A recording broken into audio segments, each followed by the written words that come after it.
Selamat datang kembali di Barricade Guerrilla. Pada tahun 1942, Pulau Guadalcanal, sebuah wilayah tropis yang terpencil di Kepulauan Solomon, menjadi medan pertempuran paling brutal dalam Perang Pasifik. Di sini, perang menjadi simfoni kehancuran, di mana serangan udara yang mematikan, bombardir laut yang menghancurkan, dan pertempuran darat yang berdarah berpadu dalam harmoni mengerikan. Pesawat tempur menguasai langit, kapal perang menghujani pulau dengan tembakan artileri tanpa ampun. Sementara, pasukan darat berjuang mati-matian di tengah hutan dan rawa-rawa, mempertahankan setiap jengkal tanah. Dalam pertarungan epik ini, laut, udara, dan darat menjadi satu kesatuan yang menjerumuskan kedua belah pihak ke dalam jurang pertempuran paling brutal di Pasifik. Selamat menonton dan selamat bergabung dalam perjalanan dramatis ini. Setelah Jepang melancarkan serangan mendadak ke Pearl Harbor pada 7 Desember 1941, mereka dengan cepat bergerak untuk memperluas wilayah kekuasaan mereka di seluruh Asia Tenggara dan Pasifik. Serangan ini mengejutkan Amerika Serikat dan sekutunya yang awalnya mengalami kekalahan demi kekalahan dalam menghadapi kekuatan Jepang yang agresif. Jepang berhasil menduduki Filipina, Malaya, Singapura, dan Hindia Belanda dalam waktu singkat, memperkuat cengkraman mereka atas sumber daya alam yang sangat dibutuhkan, seperti minyak dan karet.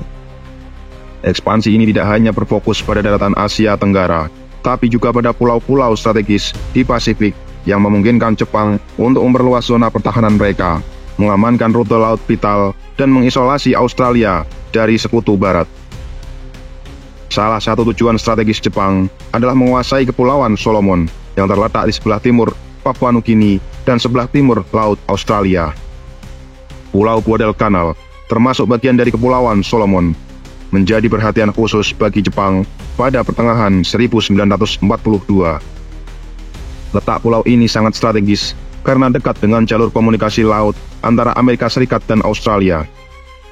Pada bulan Juni 1942, Jepang mulai membangun lapangan udara di Lunga Point di Guadalcanal. Lapangan udara ini nantinya dikenal sebagai Lapangan Henderson, yang akan memungkinkan Jepang untuk mendominasi wilayah udara di sekitar Solomon dan mengancam jalur komunikasi laut antara Amerika Serikat dan Australia. Dengan lapangan udara ini, Jepang juga dapat meluncurkan serangan udara terhadap pasukan sekutu di sekitar Papua Nugini, di mana pertempuran sengit sedang berlangsung untuk menguasai Port Moresby. Mengetahui bahwa Jepang sedang membangun lapangan udara di Guadalcanal menjadi alarm bagi sekutu, terutama Amerika Serikat. Keberadaan lapangan udara ini dianggap sebagai ancaman serius bagi strategi sekutu untuk mempertahankan dan memperkuat Australia sebagai basis utama operasi mereka di Pasifik Selatan. Oleh karena itu, sekutu memutuskan untuk melancarkan operasi besar-besaran untuk merebut Guadalcanal dan menghentikan pembangunan lapangan udara tersebut. Operasi yang merebut Guadalcanal, yang diberi nama sandi Operasi Watchtower, merupakan bagian dari strategi serangan berantai sekutu yang bertujuan untuk merebut kembali pulau-pulau kunci dari Jepang dan memotong jalur suplai mereka. Rencana ini disusun dengan tergesa-gesa karena sekutu baru saja memenangkan pertempuran Midway pada bulan Juni 1942, yang memberikan dorongan moral dan membuka peluang untuk melakukan serangan. Pasukan Amerika Serikat yang sebagian besar terdiri dari marinir, angkatan laut, dan angkatan darat mulai mempersiapkan diri untuk invasi yang direncanakan pada awal Agustus 1942. Operasi ini melibatkan pendaratan amfibi besar pertama yang dilakukan oleh Amerika Serikat di Pasifik, yang juga merupakan ujian besar pertama bagi taktik amfibi yang akan menjadi sangat penting dalam kampanye Pasifik berikutnya. Namun, persiapan untuk operasi ini tidaklah mudah. Pasukan Amerika Serikat menghadapi sejumlah tantangan, termasuk kurangnya pengalaman dalam operasi amfibi skala besar, kurangnya intelijen tentang kekuatan dan posisi pasukan Jepang di Guadalcanal, serta kondisi cuaca yang tidak menentu di Pasifik Selatan. Selain itu, logistik juga menjadi tantangan besar karena Amerika Serikat harus mengirim pasokan dan pasukan dari jarak yang sangat jauh melalui lautan yang berbahaya. Sementara itu, Jepang memiliki keunggulan geografis dengan banyak pangkalan udara dan laut di sekitar Kepulauan Solomon yang dapat digunakan untuk mendukung operasi militer mereka. Mereka juga memiliki pasukan yang berpengalaman dan tangguh yang telah terbukti dalam pertempuran sebelumnya di Pasifik. Putusan Sekutu untuk melancarkan operasi ini diambil dengan penuh risiko, karena kegagalan dapat membuat hilangnya strategis yang baru saja diraih setelah kemenangan di Midway. Namun, para pemimpin Sekutu, termasuk Laksamana Ernest King dan Jenderal Douglas MacArthur, sepakat bahwa risiko ini harus diambil untuk menghentikan ekspansi Jepang dan mengamankan posisi Sekutu di Pasifik Selatan.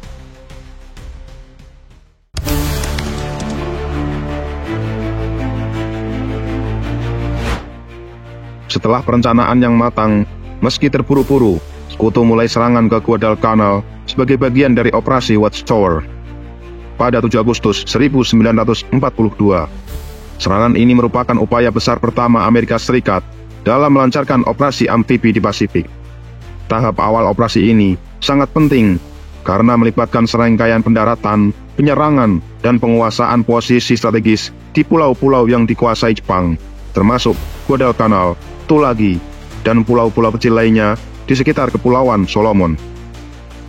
Pukul 6:13 pagi, pada tanggal 7 Agustus 1942, pasukan marinir Amerika Serikat, didukung oleh armada angkatan laut yang besar, mulai mendarat di pantai-pantai Guadalcanal. Marinir yang tergabung dalam Divisi Marinir 1 di bawah komando Mayor Jenderal Van de Greve menjadi kekuatan utama dalam pendaratan ini. Sementara pasukan utama mendarat di Guadalcanal, pendaratan sekunder dilakukan di Pulau Tulagi dan pulau-pulau kecil Kafuto dan Tarambogo di dekatnya. Tujuan dari pendaratan ini adalah untuk mengamankan wilayah dan menghancurkan kekuatan Jepang yang ada di sana. Di Guadalcanal, Jepang tidak mengantisipasi serangan sebesar ini dan hanya memiliki sekitar 2.000 pekerja konstruksi dan personel militer dalam jumlah kecil di pulau tersebut. Kebanyakan dari mereka berada di lokasi pembangunan lapangan udara di Lunga Point. Dengan minimnya perlawanan di pantai, marinir Amerika Serikat dengan cepat menguasai daerah sekitar pantai pendaratan dan bergerak menuju lapangan udara Henderson yang belum selesai dibangun. Sementara itu, pendaratan di Tulagi, Kafuto, dan Tanambogo menghadapi perlawanan yang jauh lebih keras.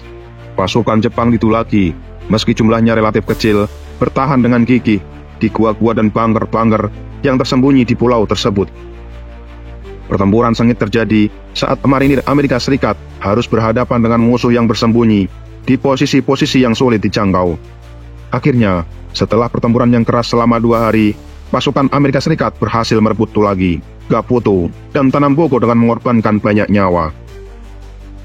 Setelah pendaratan awal, fokus utama Sekutu adalah menguasai dan mengamankan lapangan udara yang sedang dibangun oleh Jepang di Guadalcanal. Pada tanggal 8 Agustus, pasukan marinir Amerika Serikat berhasil mencapai lapangan udara Henderson tanpa perlawanan berarti dari Jepang yang memilih untuk mundur ke hutan. Lapangan udara ini, meski belum selesai dibangun, memiliki potensi strategis yang sangat besar karena dapat digunakan untuk melancarkan serangan udara terhadap posisi Jepang di seluruh Kepulauan Solomon dan Papua Nugini. Penguasaan lapangan udara ini memberikan keuntungan strategis bagi Sekutu. Mereka segera bekerja keras untuk menyelesaikan pembangunan dan memperbaiki lapangan udara yang rusak, sambil mempersiapkan pertahanan terhadap serangan balasan Jepang yang diperkirakan akan datang. Sekutu juga memindahkan pesawat-pesawat mereka ke lapangan udara Henderson untuk memulai operasi udara. Namun, keberhasilan awal Sekutu di darat segera menghadapi tantangan besar. Jepang menyadari betapa pentingnya Guadalcanal dengan cepat mengatur serangan balasan.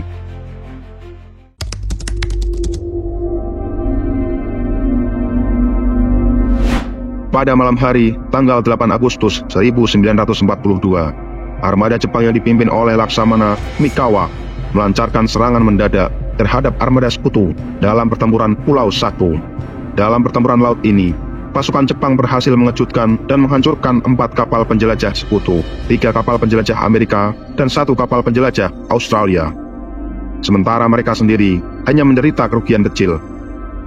Pertempuran ini menjadi kekalahan besar bagi Sekutu dan menunjukkan keunggulan taktik malam hari dari Angkatan Laut Jepang pada tahap awal perang di Pasifik. Setelah kekalahan ini, armada sekutu terpaksa mundur, meninggalkan pasukan darat di Guadalcanal tanpa dukungan angkatan laut yang memadai. Meskipun berhasil dalam pertempuran laut, Jepang tidak melanjutkan serangan terhadap pasukan pendaratan sekutu di darat. Sebuah keputusan yang kemudian terbukti menjadi kesalahan terbesar mereka. Hal ini memberikan waktu bagi pasukan marinir Amerika Serikat untuk memperkuat posisi mereka di Guadalcanal dan memperkuat pertahanan di sekitar lapangan udara Henderson.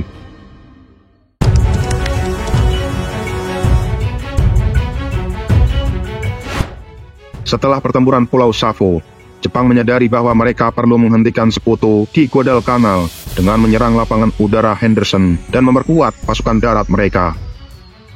Pada akhir Agustus 1942, Jepang merencanakan serangan besar-besaran yang mencakup pengiriman pasukan tambahan ke Guadalcanal dan serangan udara yang ditujukan untuk menghancurkan lapangan udara Henderson. Ini memicu pertempuran Laut Solomon Timur. Pertempuran ini adalah pertempuran kapal induk antara armada sekutu yang dipimpin oleh Laksamana Frank Fletcher dan armada Jepang yang dipimpin oleh Laksamana Nagumo. Kedua belah pihak melibatkan sejumlah besar pesawat tempur, pengebom Tokik, dan pesawat torpedo yang diluncurkan dari kapal induk mereka. Selama pertempuran ini, Jepang berhasil menenggelamkan kapal induk ringan USS Wasp dan merusak beberapa kapal sekutu lainnya. Namun, sekutu berhasil menenggelamkan kapal induk ringan Jepang, Ryujo, dan merusak beberapa kapal Jepang lainnya. Pertempuran ini berakhir tanpa kemenangan yang jelas bagi kedua belah pihak. Tapi sekutu berhasil menggagalkan upaya Jepang untuk memperkuat pasukan mereka di Guadalcanal yang memaksa konvoi Jepang untuk mundur.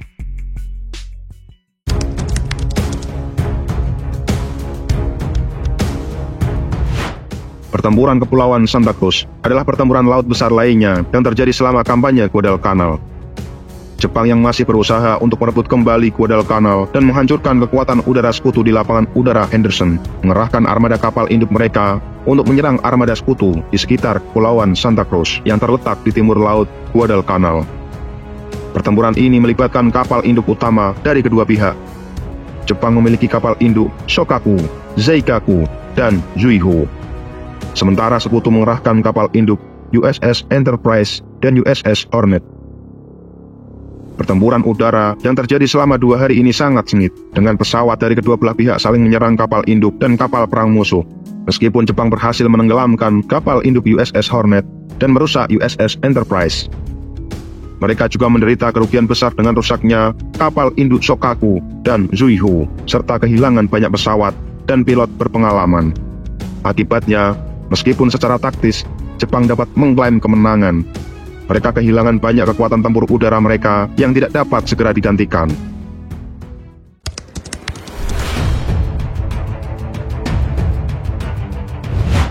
Salah satu pertempuran laut paling menentukan dalam perang ini adalah pertempuran laut Guadalcanal yang terjadi pada November 1942. Jepang merencanakan serangan besar-besaran untuk merebut kembali lapangan udara Henderson dengan mengirimkan pasukan besar yang dikawal oleh armada perang. Sekutu yang mengetahui rencana ini melalui intelijen bersiap untuk menghadapi serangan tersebut. Pertempuran ini terjadi dalam beberapa fase, dimulai dengan pertempuran laut malam hari pada 12 hingga 13 November 1942. Pertempuran ini sangat sengit dan melibatkan pertempuran jarak dekat antara kapal-kapal perang sekutu dan Jepang.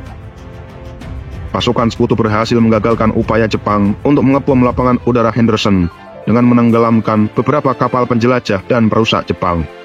Tapi mereka sendiri juga menderita kerugian besar, termasuk tenggelamnya 2 kapal penjelajah dan 2 kapal perusak. Pertempuran berlanjut pada 14 hingga 15 November, dengan pertempuran laut yang lebih besar, di mana kedua belah pihak mengerahkan kapal-kapal perang terbesar mereka, termasuk kapal tempur. Dalam pertempuran ini, sekutu berhasil menenggelamkan kapal tempur Jepang, Hiei, yang menjadi kapal tempur pertama Jepang yang tenggelam dalam perang. Pertempuran Laut Guadalcanal berakhir dengan kemenangan strategis bagi sekutu. Meskipun sekutu kehilangan beberapa kapal, mereka berhasil menghentikan serangan Jepang dan mempertahankan lapangan udara Henderson. Kemenangan ini menandai titik balik dalam kampanye Guadalcanal dan memaksa Jepang untuk menarik pasukan mereka dari pulau tersebut.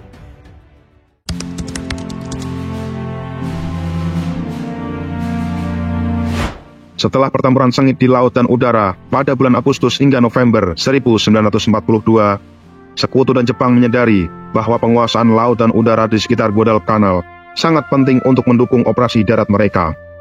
Keberhasilan Sekutu dalam mempertahankan kekuatan udara di sekitar Guadalcanal, terutama melalui pertahanan yang gigih di lapangan udara Henderson, memungkinkan mereka untuk terus memasok dan memperkuat pasukan darat mereka. Setiap kali Jepang mencoba untuk mengirim konvoi pasukan atau pasukan penguat ke Guadalcanal, mereka harus menghadapi serangan dari pesawat-pesawat Sekutu yang diluncurkan dari Henderson. Hal ini sangat menghambat kemampuan Jepang untuk mempertahankan operasi darat mereka di pulau itu. Pada saat yang sama, dominasi Sekutu di laut, meskipun tidak selalu mutlak, memungkinkan mereka untuk melindungi konvoi pasukan mereka sendiri yang membawa pasukan dan peralatan vital ke Guadalcanal. Hal ini memberi pasukan darat Amerika Serikat keuntungan logistik yang krusial dalam menghadapi pasukan Jepang yang sering kekurangan pasokan dan penguatan. Namun, meskipun kemenangan di laut dan udara memberikan keunggulan strategis bagi Sekutu, pertempuran di darat tetap menjadi inti dari kampanye Guadalcanal. Pasukan darat Sekutu harus menghadapi serangan langsung dari pasukan Jepang yang masih berusaha keras untuk merebut kembali Guadalcanal, terutama di sekitar lapangan udara Henderson yang menjadi pusat pertempuran.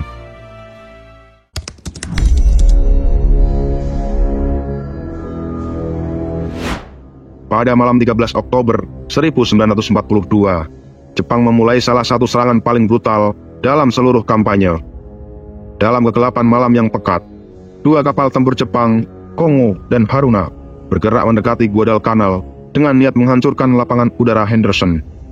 Dengan keheningan yang mengerikan, mereka mulai menghujani lapangan udara dengan lebih dari 900 peluru besar. Tembakan artileri berat ini membuat lapangan udara bergetar dan meledak dalam lautan api dan kepulan asap yang menyesakkan.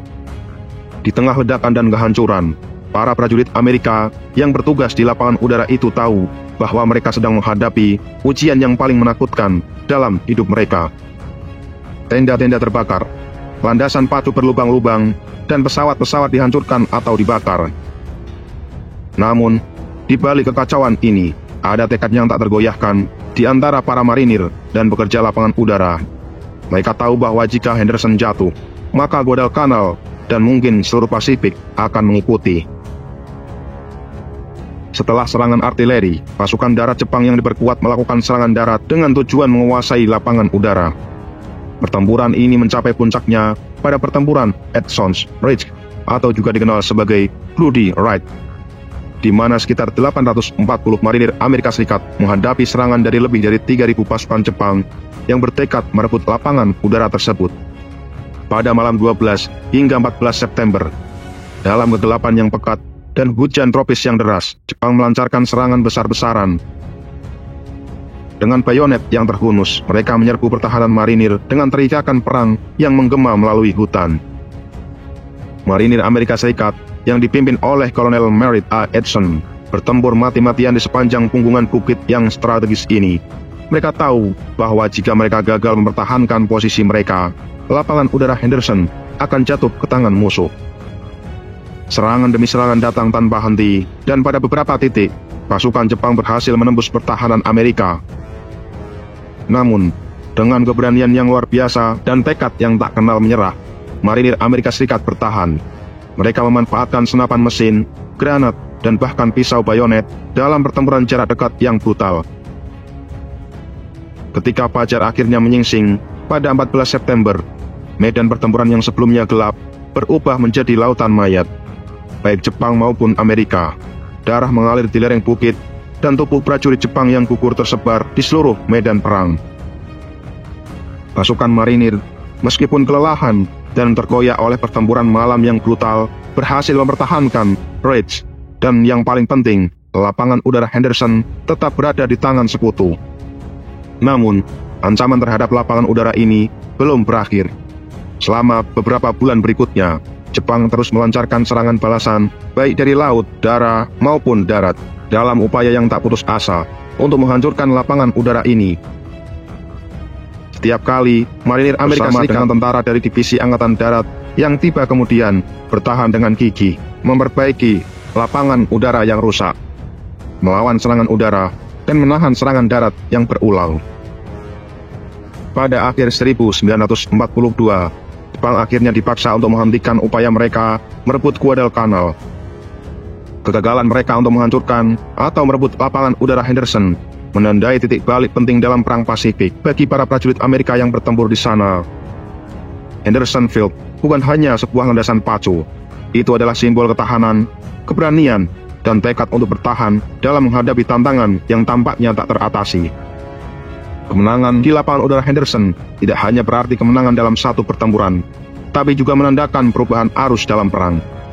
Setelah kehilangan Guadalcanal, Jepang mulai kehilangan inisiatif strategis mereka di Pasifik. Lapangan udara Henderson tetap menjadi monumen bagi para prajurit yang mempertahankannya dengan darah, keringat, dan nyawa mereka, memastikan bahwa Guadalcanal tetap berada di tangan sekutu dan bahwa jalannya Perang Dunia Kedua di Pasifik telah berubah selamanya, menandai awal kemunduran Jepang dan membuka jalan bagi serangan balik sekutu yang akan membawa mereka menuju kemenangan akhir. Untuk lebih banyak cerita menegangkan dan dramatis seperti ini, jangan lupa untuk menyukai, berkomentar, dan subscribe ke kanal YouTube kami. Kami selalu berusaha menyajikan konten terbaik untuk Anda, dan kami sangat menghargai kritik serta saran yang membangun. Jangan ragu untuk meninggalkan komentar atau menghubungi kami dengan ide-ide dan masukan Anda, karena dukungan Anda membantu kami terus berkembang dan memberikan informasi yang lebih baik. Terima kasih telah menjadi bagian dari perjalanan kami.